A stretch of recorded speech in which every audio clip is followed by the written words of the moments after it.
Oi gente, tudo bom? Aqui é a Selma. Muita gente me conhece como Profa Selma, então vocês todos podem me chamar de Profa Selma também.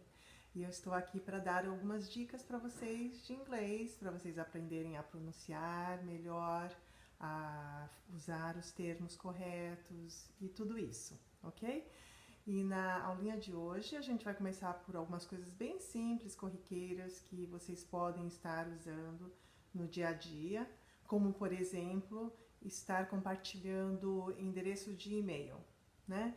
Então a gente usa, sei lá qual que é o nosso endereço, mais o arroba, e aí se a gente estiver falando isso em inglês para alguém, quando chegar na parte do arroba, vocês têm que falar at, que nem a preposição, ok?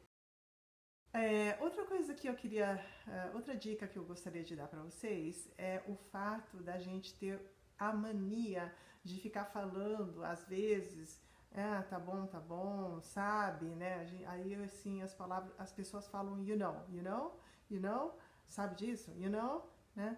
I live in, I'm from Brazil, I work a lot, Gente, vamos evitar. Da mesma forma que a gente acaba errando em português também, a gente fala tá, sabe. Então, assim, vamos nos policiar para falar de uma forma mais, assim, menos cansativa para quem está ouvindo.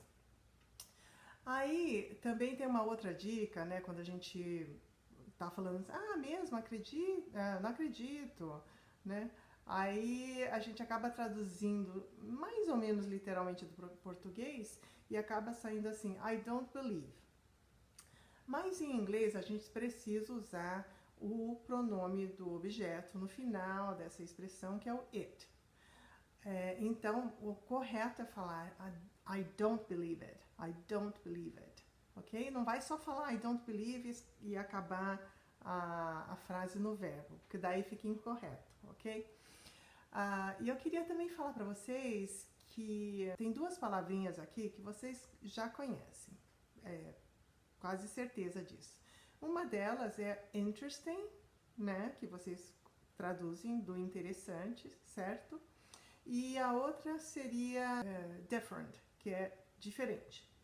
Agora, se você estivesse num bate-papo, numa conversa, alguma coisa, e você vai fazer um comentário a respeito disso, se você falar assim, interesting, você tem que, assim, realmente mostrar que você está achando interesse.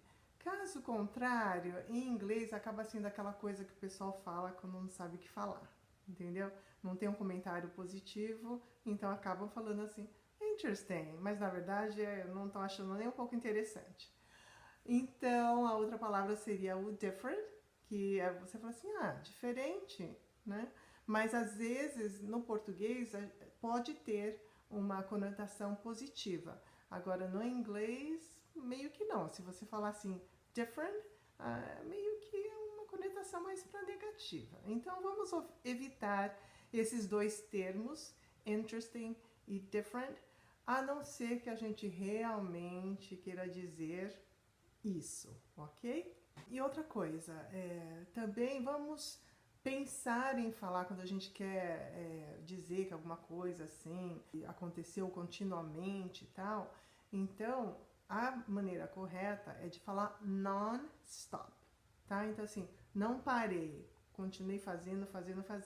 Aí o que acontece? Às vezes as pessoas acabam fazendo uma tradução meio incorreta e eles falam assim, without stop, sabe? Sem parar, tal, né? Mas enfim, o termo que então, nesse caso, você usaria seria o non-stop. Por exemplo, eu trabalhei non-stop ontem. I worked non-stop yesterday. O que mais que eu podia falar para vocês? A diferença de make-up. Então, se você escrever make-up tudo junto, na verdade significa maquiagem, ok? Mas se você, a gente tem o verbo, né? O make com a preposição up, que daí forma um phrasal verb, que daí significa, na verdade, inventar, né? Então, a gente pode dizer, meu filho inventou uma história ontem. My son, made up a story yesterday. Made, que é o passado de make. Ou se você quiser o exemplo no presente, a gente pode falar, My son is always making up stories, you know, he's always lying to me, então tá sempre mentindo, inventando historinha, ok? A última dica que eu queria dar para vocês hoje é que para vocês não errarem, por favor, quando vocês quiserem se referir a alguma coisa, dizer que é uma coisa única, né? Pelo amor de Deus, não vai tentar me falar um unique, porque essa palavra acaba soando assim, que é uma palavra que quase nunca se usa, né? Acho que na antiguidade acho que se usava mais, porque significa eunuco. Então, pelo amor de Deus, não usem isso. A palavra que a gente usa, ela é emprestada do francês e a gente fala, em inglês, a gente fala unique, uma experiência única, a unique experience. Beleza? Espero que vocês tenham gostado dessa aulinha. Amanhã tem mais. Bye, bye!